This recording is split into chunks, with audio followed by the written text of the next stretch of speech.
Hi, everyone. Welcome to Office Hours. If you are watching on YouTube, you can find out more about what we do at officehours.global. Let's go ahead and jump into the questions.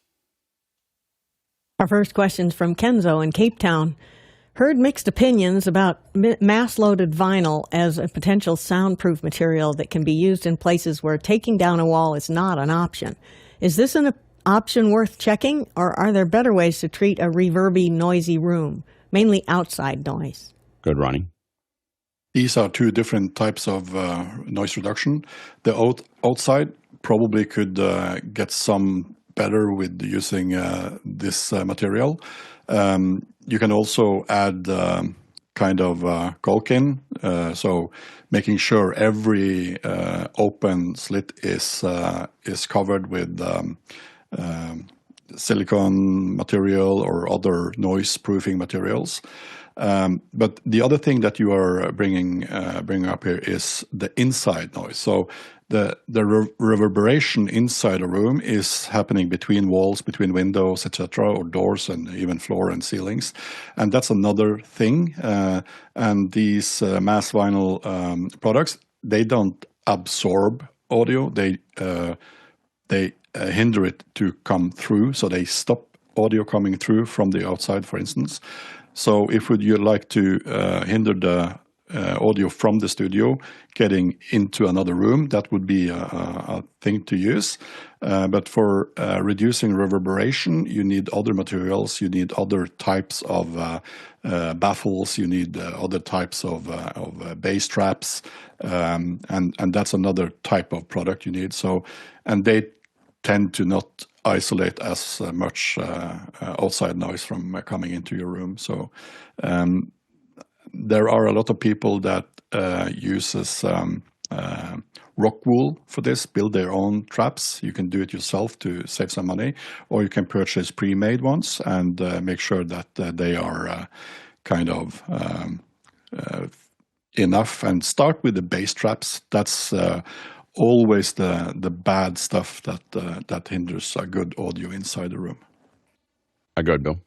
I've done 2 studios so far, 2 actually audio for video studios. In one case, I was working in a hay barn, and mass loaded vinyl is one of the options I looked at. It's a little hard to work with, and here's the issue for me. I ended up using a high-density MDF particle board, and I wanted the mass of something big, but I didn't want to pierce it, and that's the problem. If you're trying to do sound isolation inside some space, every time you put a hole of any kind in the barrier, sound will leak through that hole. So it was really hard.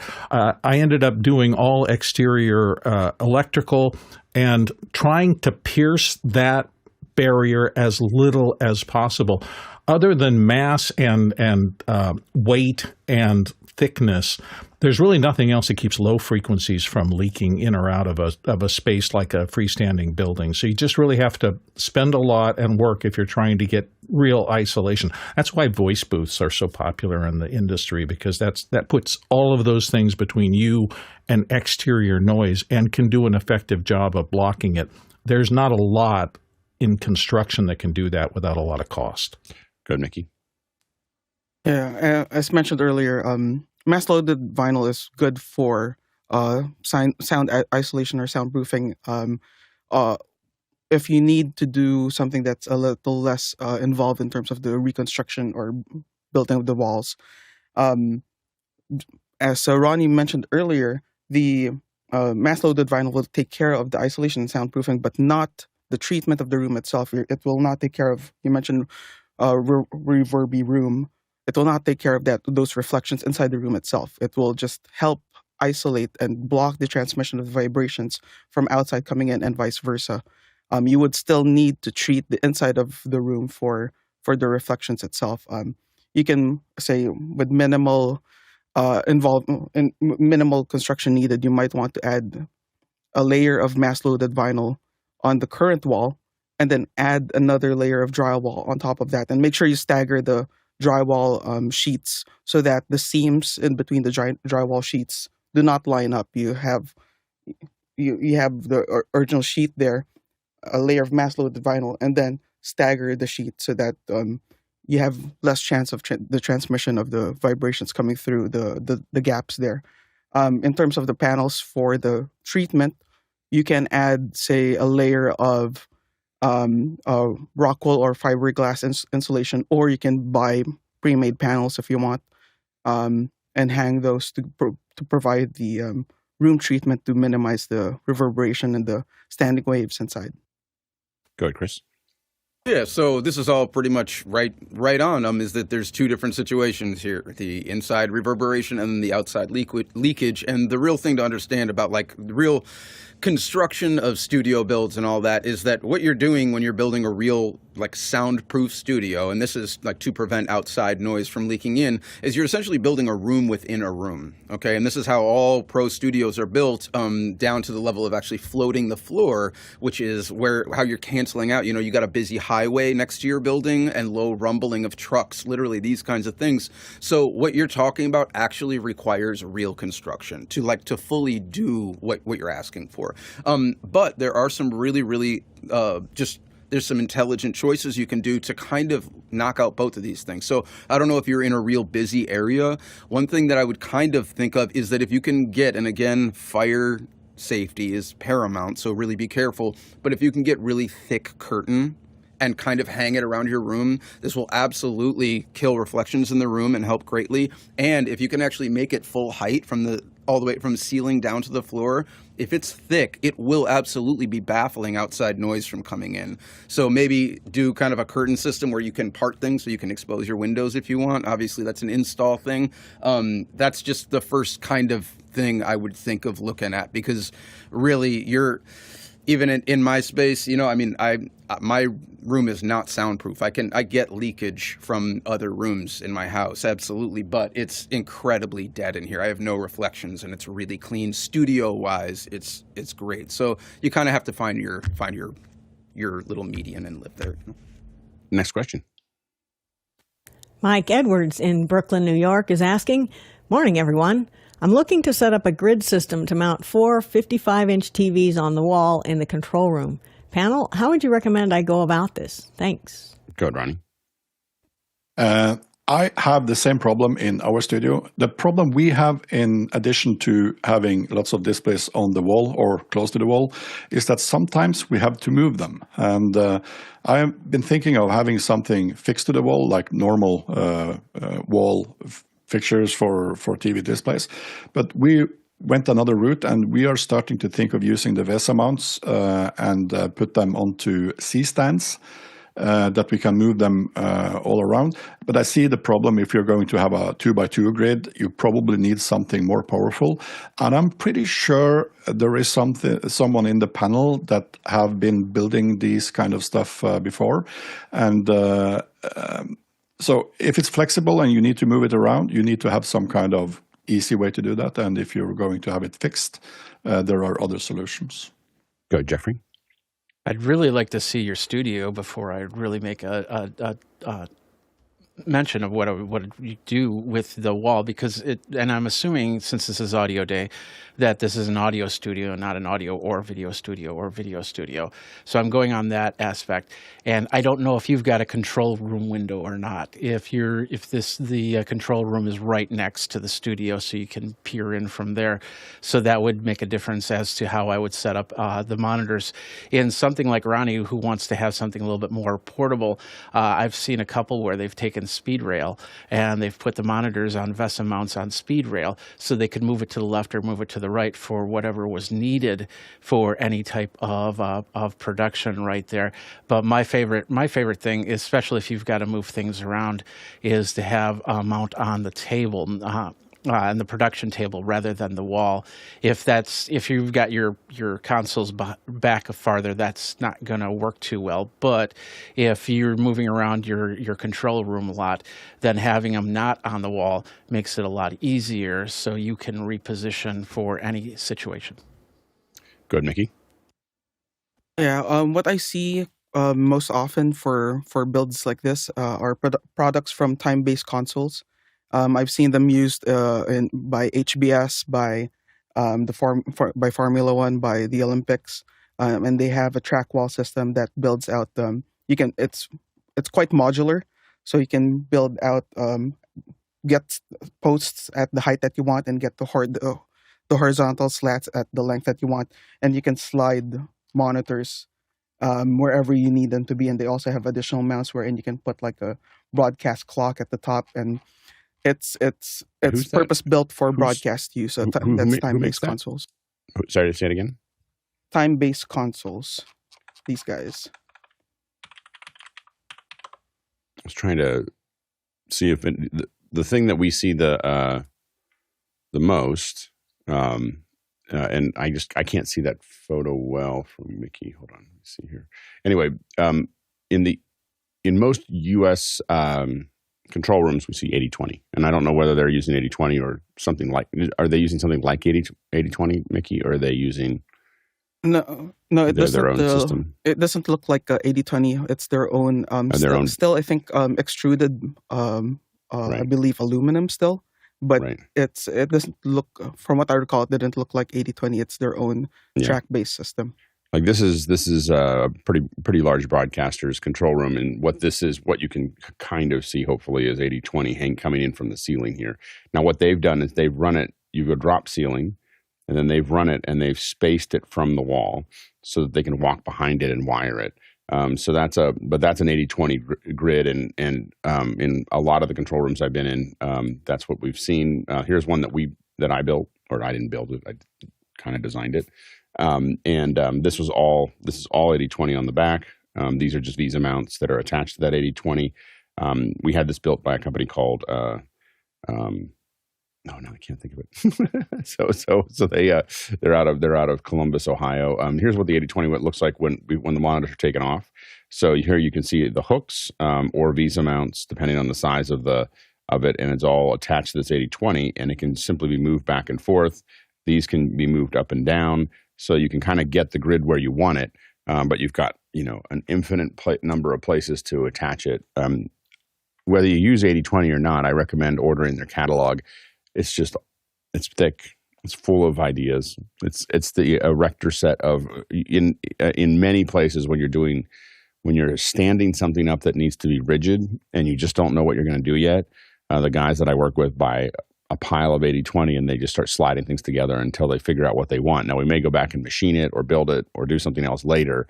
But I know people who build desks with it. They build their cabinets with it. They build, because it comes in really thin and really thick, and it's got 5 lanes and 3 lanes and 1 lane. And so, but it's similar to what Mickey was talking about as well. But that's probably the most popular one that I've seen here. And I didn't know what it was until I started working with, I knew what it was 15 years ago, but that's because someone came and started building stuff with it. I was like, what is this? What is this magical piece of material? And he's like, it's 80/20. So anyway, 80/20 is your friend. Next question. From Alton Christensen in Amsterdam, the opening sequence of the Saturday Night Live music special had an awe-inspiring edit and mix. They likely had stems to mix the later guests and may have used AI to pull ISOs from early guests. Worth a watch and listen. Link in chat. Good, Bill. It was pretty stunning. And one of the things that impressed me so much is that those performances, and they took them from across the 50 years of SNL, obviously were probably in a lot of different keys. And yet whoever assembled the music montage of that managed to do it with an ear as well as an eye, because everything moves seamlessly piece to piece, which means that somebody who really knew what they were doing had to get in there and make every transition between every piece of music as seamless as it was. It was really a nicely done piece of art. So congrats to whoever put that together. Well done. Go ahead, Chris. I just would kind of pipe in again, and this is like more of an overall statement. Obviously, I did not watch the SNL show, but this is just like a basic uniform statement on this, is that when you're watching these productions and everything is so incredibly clean and it's just so tight, it sounds so good, it looks so good, understand that a lot of people who are just getting into production, right, they're trying to figure all these things out. And so immediately you're like, okay, what are the tools that people at the beginning lean on as crutches, right? And so because you don't really know how to do this stuff. So it's like, what convenient thing can I put in here to just essentially allow my inexperience to just be okay in this situation, right? When you're looking at the SNL shows and things like this, you need to understand that the artists, the technicians, everybody involved is a complete pro. And when you actually start working with artists and clients and people that are up at an echelon like that, and realize that like the live show's better than your record's going to be, like, ever, because they're actually that good. And that's what the real thing is, that these guys aren't actually necessarily using crutches. They might just be that amazing, and the editors are that amazing, and it's just seamless because everyone is so good and knowledgeable at what they do. And that's the real thing here, everyone, is that that's why the stuff is good. Anytime it's good, that's the only reason. It's never an accident. That's why it's good. So. Good, Mickey. Yeah, just thinking through how they would have produced something like this. I think it's clear that they went through the various performances that they want to include in it, and sort of group them into songs that are in the same key, or requires the most minimal tuning to match them in terms of the key. And they picked one track because it was divided into segments where, a mix of tracks would end and then another mix of tracks would start. And they would pick one that would serve as the primary base where everything lays on top of. And the others are just either a vocal that was isolated and mixed in with that primary track, or an instrumentation that supports that primary track. If you watch the video clearly, though, you can see wherein they took liberties in terms of what you're hearing. It does not necessarily match what you're seeing on screen, and that goes with, like, say, they did a bunch of in a bunch of places you could see where they were looping movements on where people were playing an instrument, like a drum, a drum hit, or a guitar strum. They were looping them so that it looked like it was someone playing the same riff over and over again. So they did use a bunch of editing tricks so that it seems seamless. Not saying that this was an easy task. It's just it's not exactly what you see is what you get. Next question. Robert Shoji in Los Angeles is asking, what vocal mic was used for the Paul Simon Sabrina Carpenter performance on SNL 50? Go ahead, Jeffrey. So yeah, I watched that as I was going. I was trying to look at the microphones. It is a version of Heil microphone. I'm not exactly sure of the type of microphone. I don't think it is. I don't think it has a structure that's similar to it, but it's not a Heil. It's got the Heil logo right on top of it. So, but anyway, these are my understanding is, and there's a video out there about Paul Simon and his hearing loss, which is why he also had a big monitor sitting right next to him, is because he's almost got 100% hearing loss, and he's very particular in what he uses for everything. So these might be his microphones rather than SNL's. Go ahead, Ronnie.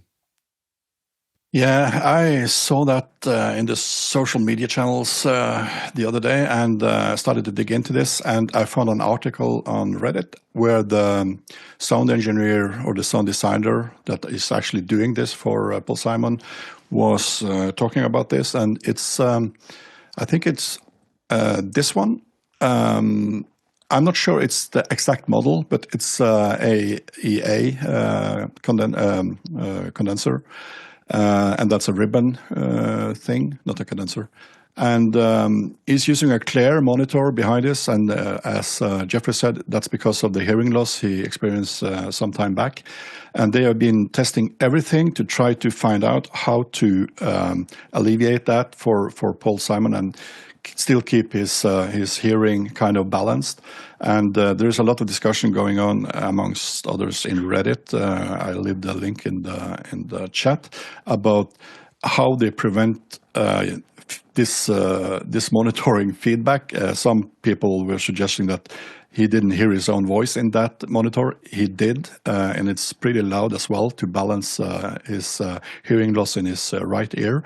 And the way they achieved this is by this exact microphone. And it's kind of super cardioid ribbon, so it has a lot of rejection of the side tones. So it's a really, really cool setup. I would love to be there and just find out how they rang out the room. That would be an experience for a lifetime. Go ahead, Mickey. Yeah, exactly what Ronnie mentioned. It's the uh, just looking at the performance here. Here's the microphone, and that is indeed an AEA KU5A ribbon microphone. Um, this is the mic right here, the AEA, and it looks like it certainly matches what Have see you ever here in used this photo. Have you ever used that mic? Me for recording, no, but I have mixed performances that were recorded using AEA mics. And what is your thought on them? I'm not familiar with the AEA mics. Generally, um, the situations where I've used it has been on cabinets, the ribbon microphones on guitar cabinets, and has been really nice in terms of smoothing out, especially like brighter sounding electric guitars. It Right. sounds really nice and smooth at the top end. Chris? Oh yeah, just piping in on the AEA stuff. They make really brilliant microphones. And they're big proponents of phantom powered ribbons actually. So you get a lot of phantom powered ribbons from them. They make these really robust, just tactile microphones that really handle great SPL. And there's actually, I've had, guitar cabs, overheads, I've had a lot of people bring them through different venues and different shows. But also in the studio, they make some really incredible options. There's one, I forget the model. It's a giant pill that's about this big. It's a few grand, and it's a stereo microphone, and it's just big, chocolatey, punchy, just great, really tight, low end kind of sound. So you can get really creative, and they're real fun. So it's good stuff. If you'd like to ask questions or vote on questions or chat on the questions, of course, you can go to Mukana and jump in there and ask those questions. If you don't know how to get there, you can go to officehours.global/join. On the next question.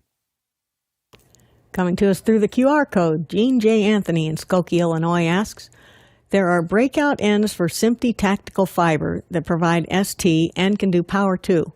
In the same way, there are breakouts for tactical fiber ends, and SMPTE tactical cables can come with more than 2 channels. So why not use the cables made for production use? Go ahead, Mickey. So yeah, this has, I think, been asked on the show a couple times. There are situations wherein the need for long fiber optic runs are not necessary, because SMPTE fiber is designed primarily for interconnecting cameras to their CCUs. There are a lot of other situations or other needs for fiber optic connections that aren't necessarily for cameras. So in those situations, most people do not run SMPTE fiber for that, wherein you only have 2, 4, 6, sometimes 8 strands in a single SMPTE fiber, depending on what standard you use. You may need 24 strands. So in those situations, you may want to run, tactical fiber for that use case. Or even if you are running SMPTE fiber to cameras, you would often find in larger events, you would have what people call a fiber hut in the middle of the venue, where multi-core fiber optic cable, tactical fiber optic cable runs to, and then those break out to the multiple SMPTE fiber lines that go to each camera. And that fiber hut includes the breakouts that allow you to interconnect not only the fiber optic lines, but also the power and also intercom lines that you may require for your lines to your camera. Yeah, and I think that I think part of it is also how we define SMPTE. So I think that there are people that maybe even on the same site. I was looking at this because usually when someone tells me that they're using, I'm not saying this is accurate, but when someone tells me that they're using SMPTE, I'm expecting this. Like a SMPTE fiber, I'm expecting that termination on both ends to make that actually work. Now if what you're talking about here, there are other versions of this where you can see this is they're calling this SMPTE cable. I would not, if someone said SMPTE, I would not expect this. This is what you're talking about, a 500 foot ST with power that's being drawn. But I wouldn't expect. They said I'm bringing SMPTE cable. That's not what I would expect to get. I would expect to be getting, like I'd be like, what am I doing here? Like what is this? This is not, and so maybe it is defined as SMPTE by somebody, But usually when someone says empty cable, I'm expecting a very specific termination, and it's not typically ST and with discrete power. The thing to remember is that the fiber can go a lot further than the power can. Power drops off over a distance, and so you have to also be careful where you start getting really long runs of fiber, and the power may dissipate. You have to know what you're adding at the beginning, but you have to measure what you're getting at the end to make sure that you have enough power for the device that you're trying to support. Go ahead, Mickey. Yes, certainly, and I agree with that, and that's why they have, like, again, larger events.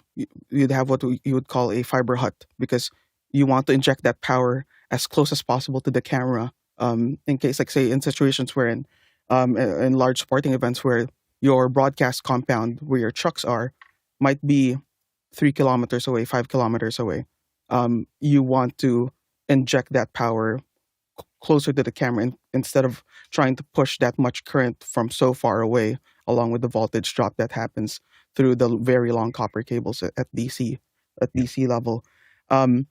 There are many use cases for fiber aside from just SDI over fiber. There's, of course, IP networking, RF over fiber, which is typically what you would find in large events. Instead of running RF over coax, you convert that to fiber optic. So in situations like that, you need multiple strands, not just the couple of strands that come with what people would typically call SMPTE fiber. Yeah, I mean, typically in most of the productions I use, we use SMPTE occasionally. If we have the cameras that have fiber backs on them, we're going to send them SMPTE fiber. But 99% of the time, I'm getting a TAC12 or more, and I'm just running a TAC12 to it. It's usually ST on both ends, and I am that way I can do exactly what Mickey's talking about. I got Ethernet, I've got cameras, I've got all kinds of other things that I may want to be sending back and forth, and I don't want to. I don't want to have something that's just for cameras. Now, next question. Through the QR code from Kent Curry in Castle Pines, Colorado. Even with a few glitches on SNL's 50th special, I was impressed with the sound. In particular, with so many interviews with audience members, how did they manage to get good sound out in the crowd? Boom mics, lavs, or something else? I got Chris. Yeah, so again, this is kind of the same as my my last answer on the SNL, is that the thing about Saturday Night Live, to realize, right, this is a really long-running syndication, and obviously it's a comedic thing, and so there's a very human aspect that is very, like, down-to-earth and relatable in it.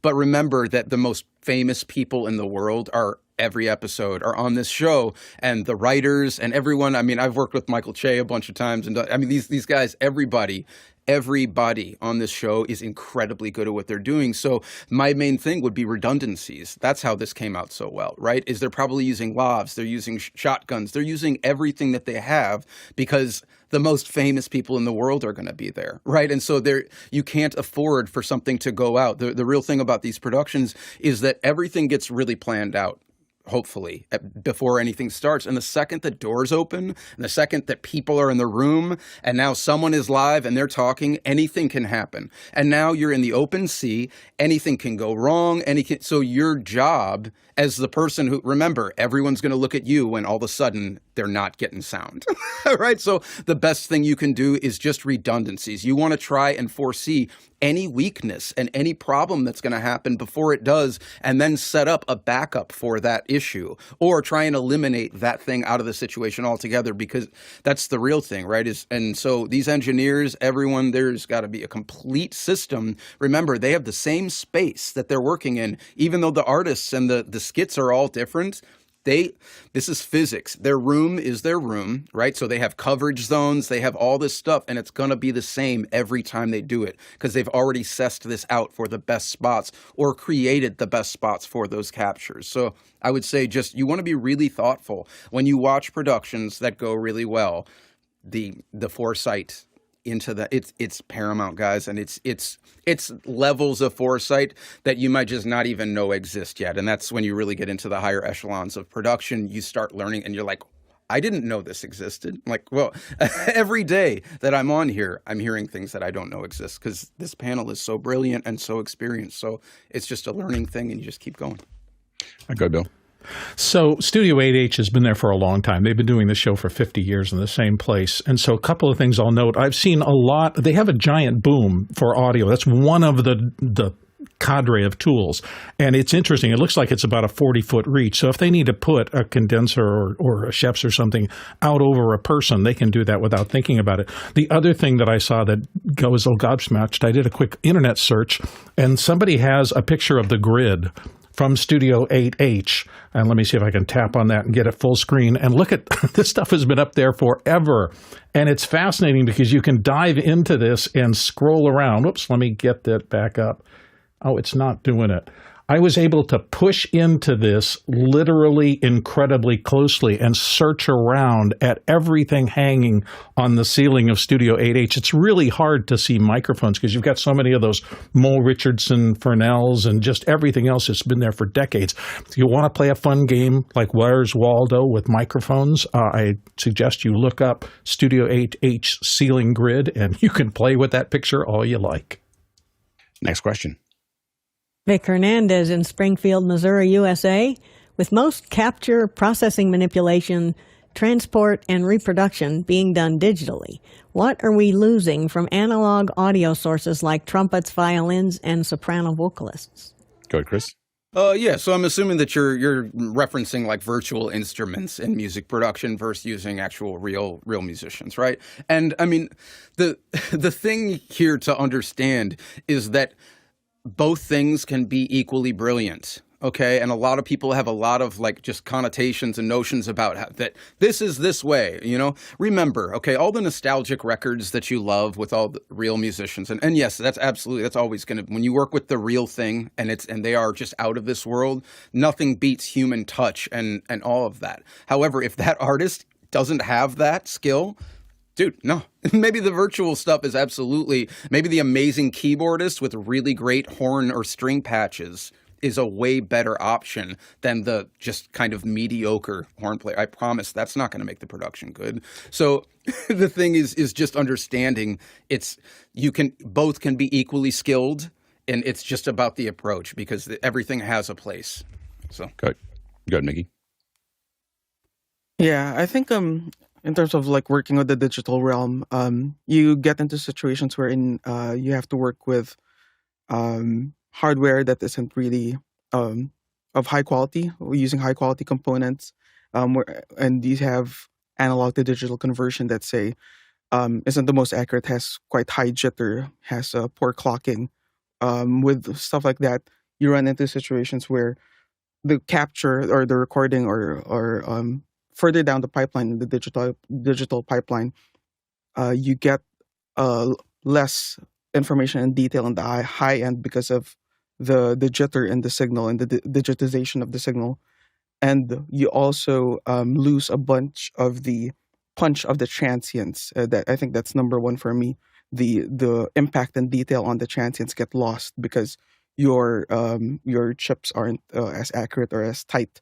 You see that with say like, and that's why a lot of professionals try to avoid like cheaper hardware, say from the likes of Behringer, because that's certainly like something you get used to and you hear, oh, that doesn't sound like a high quality conversion that's happening there. Next question. From the QR code, Mariela Shushamira in Wablo is asking, vMix obviously doesn't work on Mac, and Zoom, ISO, and Mimo don't work on PC at all. How is Mac-only software a great answer for recording and streaming from vMix calls on a PC? vMix calls isn't supported by Multicorder. We tried recording 5 ISOs and switched feed. Go ahead, Ronnie. Yeah, we used vMix for trying to do ISO recording in a good way. We weren't happy with the results. Hence, the answer to this question that we had before is to try to look for other solutions. I understand that purchasing new hardware to be able to do this in a good way is kind of hard, but I think that's the only way to do this if you are not going to invest in physical hardware to get these signals out to physical interfaces, baseband interfaces, like Alex has mentioned before, and do the recording on external equipment. It's difficult to use this vMix call functionality and record it internally in vMix. It's really difficult. Go ahead, Mickey. Yeah, I think what most on the panel recommend are solutions that they know work, at least based on their experience. So, and that's why like people would recommend. A lot of the people in this community are Mac OS only folks, and that's what they know works. So that's what they would recommend. In terms of vMix call, that's vMix call is one problem. That's certainly something I would try to see if you can shift away from in terms of your remote contribution solution. But if you have to work with it, the solution, every time the resolution of the feed or even the frame rate of the feed changes, that's what triggers a new file to be created in the recording, both in vMix and also if you use an external recorder, such as Livemind. That's what triggers a new file that you have to later stitch together. So the workaround that some people do is to route the vMix call feed, or say even the Zoom Room NDI feed, through an output of vMix, which locks that into that specific resolution, specific frame rate, and then record that output, as opposed to getting the input directly and recording that. Yeah, I think the bottom line from us is that you're not going to get good ISOs from vMix. So you have to pick something else. One thing that you can do is vMix does support Zoom. You could join a Zoom Room. You can have a Pro AV, which is a PC side of things, the Zoom Room Pro AV, get you the outputs from there. And you can have vMix do whatever else you want to do in vMix. But if you're trying to get those records, as Mickey said, you can do NDI. But the Zoom Room's Pro AV is probably what you're looking for on a PC side. You can even put that in the cloud. And then record those with a variety of software or hardware tools. But using vMix calls is, a recipe for unhappiness. It's just not stable. And almost not everyone built these kind of internal call systems, and none of them work as well as Zoom. Next question. Ryan Ewell in Kigali, Rwanda. Audio is hard. I'm reminded of this when connecting devices via adapters, i.e. XLR to RCA to TRS, and Signal says nope. Any recommendations for online tutorials, courses, or channels that build a solid foundation of multimedia audio knowledge for newbies? Go ahead, Chris.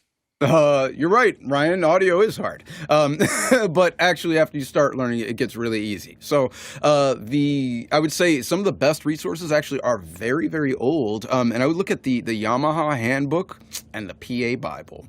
And these are novels. They are thick books. They are boring reads. And everything in them, even though it's completely outdated as far as just when it was written, everything, it's all physics and it's all 100% true still. So I would say that if you really want to learn this stuff, guys, there's so much that you have to get into the guts of how audio works that is really it's not real fun. And that's the thing is this is a utilitarian passion, right? We all get obsessed with microphones and all the things. And then it's oh, why is this not working? Okay, now I got to figure this out. And then, it's a tumultuous, 10 years in purgatory and suffering or whatever. And then you kind of get up into the sun and you figure it out. So I would say really look into these things. Also, if you wanted to get any kind of mixing types of thing, Mix with the Masters and Pure Mix are some of my favorites. It's just the greatest engineers ever doing the biggest songs ever. So there's a bunch of information in that too. And then just online, I mean, look, you're looking for rudimentary signal flow stuff. There's just a ton of walkthrough for that. Good, Mickey. Yeah, I have to agree with Chris that, Chris started out by saying that audio is hard, but I really don't think don't agree with audio me. at the base level.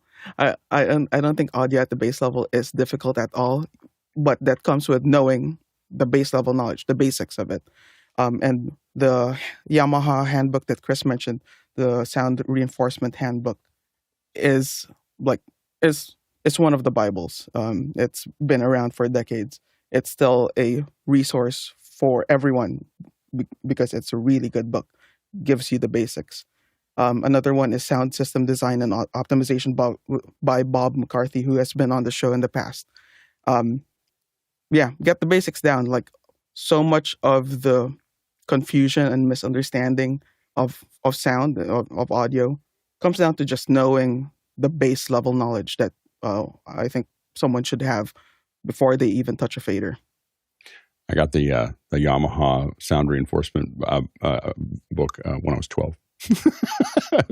I was volunteering at a church, and my great uncle or whatever who was doing the audio said, "You need to read this." so that's how I was I'd be working through it, maybe in the back when not doing what I probably should have been doing. Anyway, so it's an incredible tome. One thing that I will say is that the other things that I will say as far as getting good at some of these things is, number one, find other people who know more than you and volunteer to help them. Even if find a volunteer position, find a low paying position, be around, like I know that I was actually working with Ryan in Kigali, years ago, and the engineer next to us for one of the big events, we were in that big tent. Remember, we lost power in the middle of it. The person that was working there was using a big CL5, and he knew how to use it. Like, he knew everything about it. And one thing that I find that to note is oftentimes African engineers who've been doing this for years often know their gear better than many other people because they have to fix it all. They know everything. They can tear that thing apart, put it back together. They understand all the little bits and pieces about it. So try to find people that know more than you, work next to them. Try not to be annoying, but ask questions. When things are slow, write them down. The most important thing is do a lot of it. Write down. You forget what you didn't know. You forget it very quickly. And so what I do is I have a notes, in notes, I'll create an event code, and I will, as I'm working, I will just write down, I don't understand this. I don't understand this. I don't understand this. Now I'm going to go back and ask people questions later, and try to figure it out. I'm not going to try to figure it out right then. I got to get the job done. But a lot of times I'm writing those down. So if you are working on projects, like specifically you said XLR to RCA to TRS, write down what you did and what didn't work, and then ask it here on Wednesday. And you've got Chris and Mickey and many others that are going to be able to answer that question for you. But it's the specific questions, because as soon as you realized you didn't know it, or as soon as it didn't work, you're now ready for the answer. So that's the time to ask the question. Yeah, go ahead, Chris. I just want to second just everything that Alex just said, and it's really seek out the learning, you guys. And like I ran an internship for like a good 15 years or so, and I told every intern, it was like, hey, you're gonna choose how far you go in this. Okay, if you sit there on your phone, you know, if that's the experience you want, that's fine. The ones that did that, they fell off quickly, and the ones that really, really wanted to do it were the ones that were next to me while I was mixing, asking questions and doing this. And I still do this very much today with all of my colleagues, and I'm doing that right here now on this show. And it's the learning never stops. And the real thing about people who have dedicated 30 plus years into learning a craft, when someone else comes in and is genuinely passionate about that and is like, hey, I really want to learn this. I really want to use what you're telling me, and I really want to apply it. People want to teach. Okay, so the real thing is make the call, because people will probably say yes. And that's part of why Office Hours is here, is so that you can ask the specific questions for the specific thing that you're running into at that specific moment. But a lot of us have, a network of people that we ask each other. I ask Mickey questions probably once a day. But we're as strong as our resources. Yeah, but people ask us questions, and also just showing people what you're working on. A lot of times I'll post something, and someone will go, "Well, you might want to think about this, or you might want to think about that," and building that network out. Yeah, go ahead, Mickey. Yeah, I think I really like when people have the natural thirst or drive for curiosity and learning, and that's certainly one of the things that attracted me to staying. Like after the first couple of months in Office Hours, like the constant learning that people are hungry for was refreshing. Like in the circle that I usually work in, people are like, just work, get it done. Having that drive to learn is, in my mind, a very good and healthy thing. to that sense, like reading these books, Chris mentioned earlier that the Yamaha handbook is really boring. If you're not into audio, that certainly could be the case for you. But if you can, as you come across things you don't understand, s- um, Alex earlier mentioned just write it down and then move past it. But in my mind, when I'm reading something new, I don't move past the point until I fully understand what it is. And that's certainly like with the interns that I've worked with in the past, editor interns, working with Pro Tools. I have them read the Pro Tools manual, however many hundreds of pages it is, front to back, and then come to me with questions as they have things that they don't understand, and that to me pinpoints who I'm willing to invest my time in terms of teaching things deeper.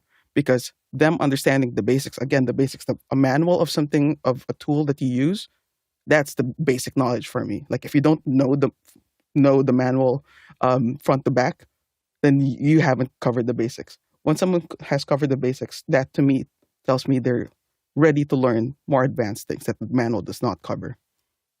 Next question. Here's a QR code question from Tom Dilbeck in Palm Springs, California. What is the easiest and affordable way to calibrate PA speakers for a 200-member church? Can you briefly walk me through the steps? Go ahead, Chris. All right. So here's the thing. I'm going to revise your question. Okay. Your question really is, how much can you afford to have a horrible, horrible experience every service that you have where nothing works every time? So that's the question you're asking, actually. And so the real answer is you're going to pick up the phone, you're going to call someone who knows what this stuff is, and you're going to hire them. So that's the only way, because otherwise, right, you have everything on fire, or you have a service that works every day. So those are the two situations that you're talking about. Find someone who knows what they're doing and pay them, okay? Realize that person may have gone through 20, 30 years of learning this stuff, so you don't have to. Pay them what they need. Pay them what they're worth. It is absolutely cheaper than you having a horrible, horrible experience all the time, and then eventually hiring that person. Go ahead, Mickey. Yeah. Without spending much, the first thing I would do, and you can do this in 10 minutes, is put a 31 band EQ on your output going to the PA. Play a music track you know by heart through the PA system, then adjust that 31 band EQ so that what you hear coming out of the PA is how you perceive that song should be sounding like. That's a very quick thing to tune, a very quick and dirty, very dirty way to tune a PA. Make it sound like something you know by heart. If you're willing to invest in an audio interface and a measurement microphone, and you can get an okay sounding, an okay quality measurement microphone for like 300, 400 US. I would go ahead and download Open Sound Meter, which is a piece of software that's very similar to Smart, which is the industry standard in terms of measurement and tuning for PA systems. And you can use this to more closely align your PA system, both in terms of frequency response and also in terms of timing. And that would get you a lot closer. And then above that, you might want to hire someone to tune your system and leave it there, or perhaps get some training so that you can do the tuning yourself. If what we're doing here is valuable for you, there's a couple ways that you can help us continue to serve you, and that is you can like and subscribe, come to the show every day to watch it. That helps the numbers. That helps people think that we're worth watching, and it helps the algorithm. You can also volunteer. So you can go to officehours.global/volunteer, and there's a village of people that make this show happen every single day, and you can be part of that. You can also donate at officehours.global/donate. Next question. Francis Fry in Cambridge, Massachusetts. Ripple training is great for Final Cut Pro. What do you recommend for very beginning audio? Go ahead, Mickey. Yeah, I think this goes back to the question from earlier from, I think, Ryan. These two books, the Sound Reinforcement Handbook and the Sound Systems Design and Optimization Handbook, they're really good starting points.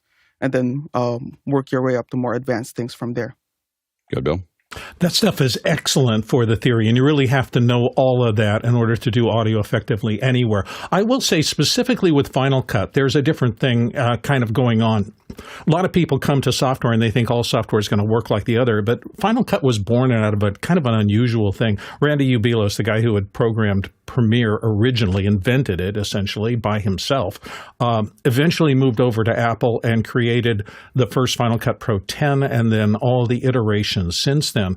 And one of the things that he really wanted to do, I think, was to throw away all the old rules and say, is there something we can do that's a little different? Maybe in some circumstances a little better.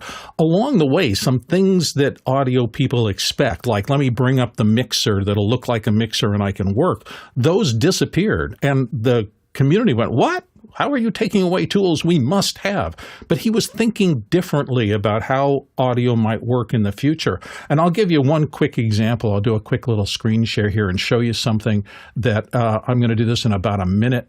Here's my timeline. Hopefully you can see that. And this is Final Cut. And this is one of the audio books I'm working on quickly right now. And you'll see there's a whole list of all the characters. And I have each character tagged there. So I'm just going to take Kara, who's the main female lead, and I'm going to pop out all of her pieces. And you can see they just all drop out from the timeline. And if I go back over here and I make this really small, you can see that she has popped out through the entire book. I can do that with every major, every minor character, any sound effect that I've used. These kinds of rethinkings of things. I can also take characters that show up 32, quote, tracks down and bring them right up to the beginning. So it is just a different way of thinking about how audio works that I find myself in, and I love it. But it's different than what people are used to in audio controls. If you're looking for some learning materials on YouTube, you can also go to Audio University. Has some great basics. So he really very carefully walks through a lot of the basics. So a lot of times, that's one to look at as well. Dave Rat is fun to watch. Dave Rat he will tear things apart, talk about concepts, break things out. Also, Branch Education has a couple videos that are on YouTube. So those are some YouTube solutions that you might want to look at as well. Next question. Robert Shoji in Los Angeles is asking, is the Decatree stereo microphone technique a preferred method for recording orchestras? Go ahead, Chris.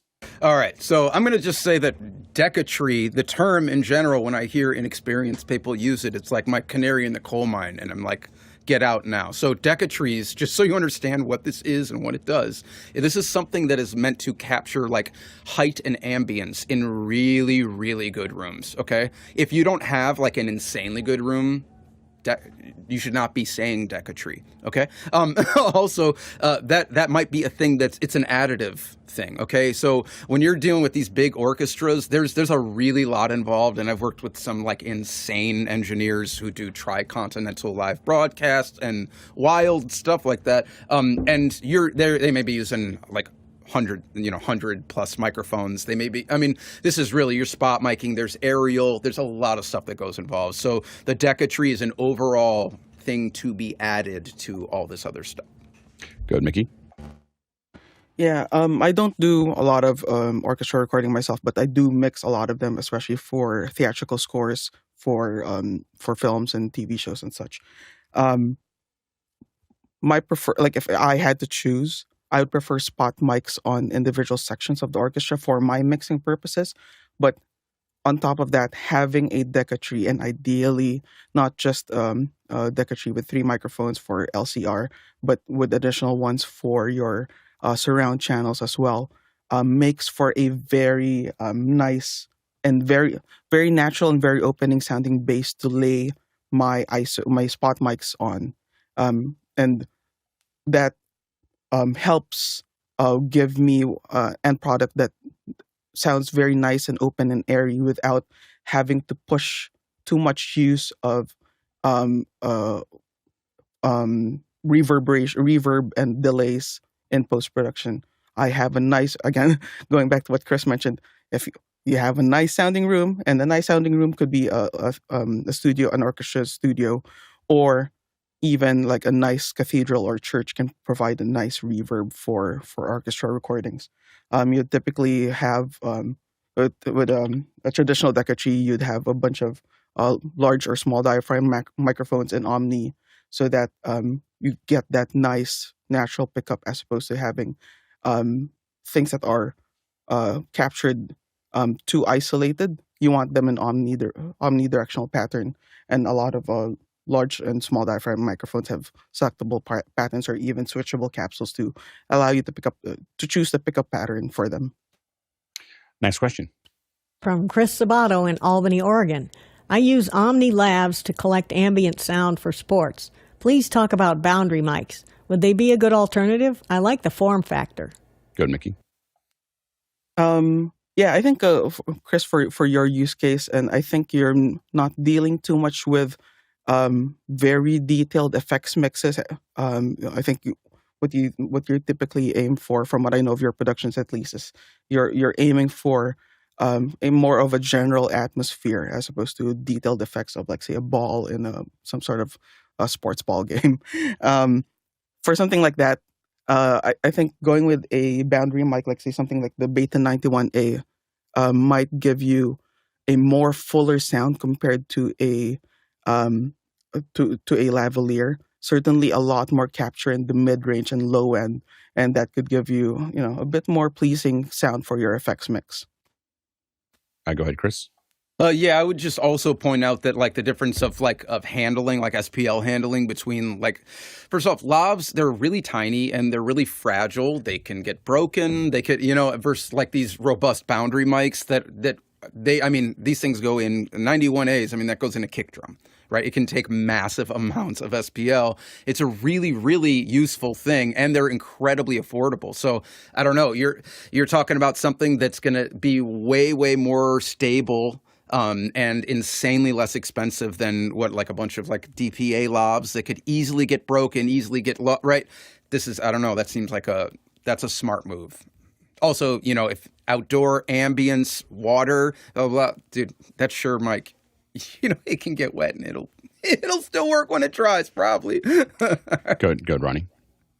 Yeah, just one detail. Don't forget to protect it against wind, because we've used the Beta 91 outside and it was a little bit windy that day, and we didn't find a good solution for protecting against wind. So we fall back to the other microphone solutions we had. Next question. Roscoe Jones in Madison, Indiana asks the panel, how have you seen mics get broken? And are there mics so fragile that you don't let others handle them? Go ahead, Chris. Oh, absolutely. Yeah. I mean, if you're talking about microphones that are $40,000, yeah, you want to be super careful on how it's used and what's, who's handling it. Obviously, if you're in big pro studios, their techs are going to be setting all this stuff up for you, so you won't be touching any of it anyways. But it's really, the more expensive these mics get, I mean, you're kind of getting into like large diaphragm condensers and stuff, and these things really, I mean, can get into like $20,000 to $40,000 a pop ranges. And yeah, I mean, if it falls, it can absolutely break, and it's incredibly costly to repair. So I've seen things get broken in kind of every way. Live, obviously, it's a rodeo event, and you got sweaty palms, and people jumping around, and things get knocked over, things break, right? So you just kind of want to be thoughtful about whatever your application is to make sure, again, like if this is a thing where this can die, and all of a sudden it's a showstopper, that's not a good option, right? Choose something that can take a hit if it might take a hit. So, Go ahead, Mickey. In the type of work that we do, we use a lot of lavalier microphones, and in unscripted programming, especially with reality TV shows. That's like you're breaking a couple lavs a week. That's pretty normal. There, like if a week goes by on say something like Survivor, and we don't break a lav, that's like a surprising thing when it does happen. Or like losing a couple lavs a week, that's just fill up the L&D. Yeah. Next question. David Brady in New York City, New York, USA. What kind of weatherproof microphones can you recommend for permanent install under the soffit of my roof? The plan is to record the pre-dawn ambient activity of my environment over time. Go ahead, Mickey. Yeah, I don't know how high a quality a pickup you require for something like this, but I'd probably look into probably setting up a security camera of some sort that has a built-in microphone, or or even in older analog security camera systems, there are microphones that are specifically designed for use with security cameras, and you can use those. Aside from that, I'd probably, if you need something more broadcast quality, I'd probably look at an affordable stereo mic or shotgun mic, say something like the video mics from Rode or from DAT microphones, and put those in say unlubricated condom or some sort of weather protection, so that you can protect it from the elements. But I'd probably think of security cameras first. Craig Kadoki also said that the DPA's new shotgun is very resilient to moisture. I remember Chris Countryman one time would take, if you went to Countryman's booth, they would typically be putting their mics into a can of Coke. Like just drop it in, and you could listen to it. They listen to all the things happening there, and then pull it out. So some of those, like the Countryman Omnis, are pretty durable as far as that goes as well. So it might be something you want to think about there. Thanks so much to the producers for asking all of these great audio questions on our audio day. Now remember, if we didn't get to your question, you can bring it back. If you put it into Makana, it'll go into your notes. If you put it into the QR code, it goes back to the QR code. And the next audio day, if it's an audio question, we'll bring it back. If it's a general question, we'll bring it back, within the next couple of days as well. It may not have gotten voted up on today to cover it. But thank you so much for putting all those great questions in. Thanks to the panel. We really appreciate it. We can't do this without you. And we just have such a great, some of these days are really becoming very specialized and just really an incredible amount of information that the panel is sharing with everyone. So we really appreciate everyone who comes to our panels every single day. If you'd like to be a panelist, of course, go to officehours.global/panel, panelist, and you can sign up as well. And thank you to the incredible crew on the back end who makes all of this possible as well. This is a small village that cuts the show, plans the show, manages the show, all these things. It's not just the folks that are on the camera. There's lots of people that are making all of this possible, and we really appreciate all of your contribution. Today, if we'd done this in person, the Talk Versal, we would have done 38,000 miles, 61,000 kilometers, and that is 302 million bananas for scale. All right, let's go ahead and jump into After Hours. I kind of feel like now I need to take a DPA, just put it out there and just see how long it lasts. Like, just put it under my, just like, let's just see how long. I was using DPA, just the 4099s on the McGee videos. I mean, he was like on a bus in the rain. Yeah. I mean, and they held up. But not a good first on RCA ribbon. They came out with a new vocal mic too, that the de factos or whatever. Have you messed with those, Mickey? Have you seen those? The de factos have been around for a couple of years, but didn't they did they revise them or no? I'm Maybe not sure. I think something else. They put out a new RF system. Hasn't been released yet. They've announced it so far. Oh, nice. Okay. Yeah, Dude, but like going back to the lav discussion, like if you want something, if you really need to stick with lavs, I'd probably look into voice technology.